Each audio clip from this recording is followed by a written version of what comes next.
Good morning. Welcome to lesson 17 in A Course in Miracles. I see no neutral things. This idea is another step in the direction of identifying cause and effect as it really operates in the world. You see no neutral things because you have no neutral thoughts.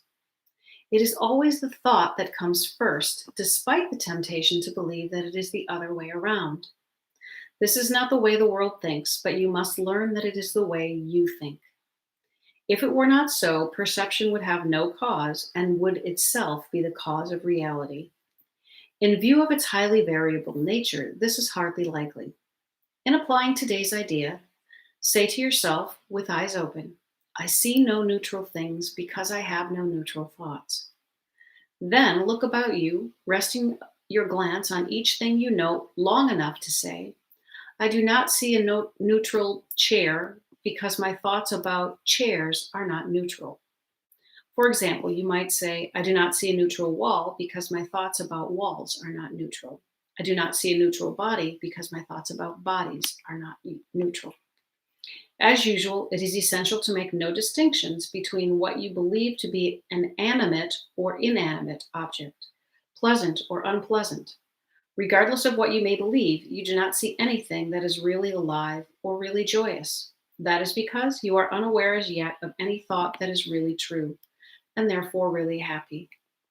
3 or 4 specific practice periods are recommended, and no less than 3 are required for maximum benefit, even if you experience resistance. However, if you do, the length of the practice period may be reduced to less than a minute or so that is otherwise recommended. And that's the end of lesson 17. I see no neutral things. And this builds on yesterday, as it said, and we already have reactions before we are seeing anything. And so nothing can be neutral because we identify certain things with it.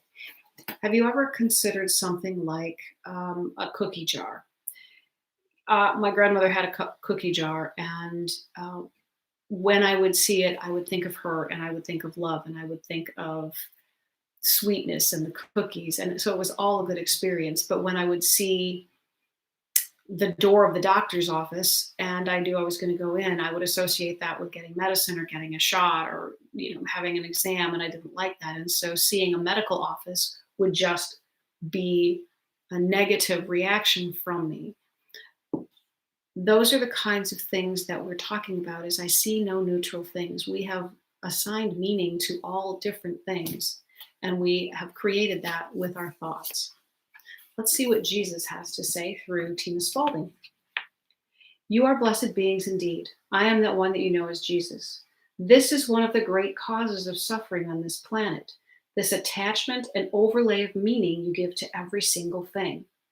We are heading toward the equanimity of the Master. For those of you controlled by your egos, and that is okay, you all are controlled by your egos in this world until you have done a lot of work. Your egos tell you that if you become calm and balanced, you're not actually human anymore. You do not feel enough. You are indifferent and uncaring. The opposite is true. The ego, with its volatile emotions and stories about every person and place it sees, and its constant value judgments, does not make you human. It makes you dangerous, and it causes you suffering. It is important to bring this into your mind because sometimes you might fear becoming like a blank slate. If I don't lay my meaning on you and your dog and your house and your car and my clothes and my body, and I won't have any feelings about anything. This is not so. In fact, these are merely opinions.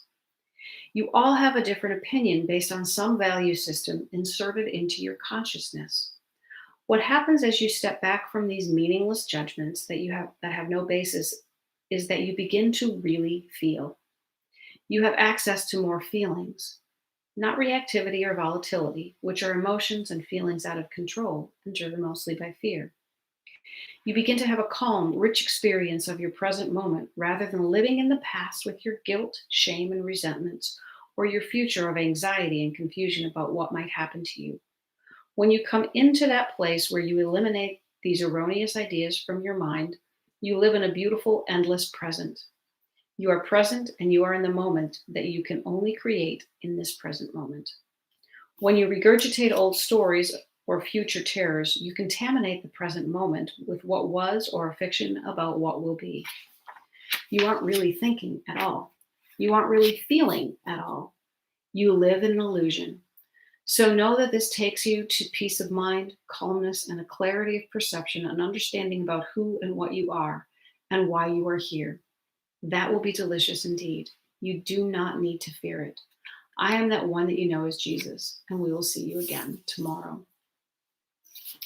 If you can begin to perceive the world and approach the world like walking off a plane into a brand new world, a brand new land for the first time, you will begin to see that there is a bit more of a neutral experience. And you have not laid meaning on all of the things that you are about to see. But when you wake up in your own room, in your own bed, in your own home, or you go to the same job that you've been at for 10, 15 years, you walk into those with all of the preconceived ideas, and nothing in that place is neutral because you have created meaning to all of those things. So just maybe make today about understanding that you are able to find neutrality. You'll be able to find newness if you let go of the attachment to ideas. We see no neutral things because we try to find identification, but we always have emotion attached with those things. Good luck with today's lessons. Talk to you tomorrow. Bye.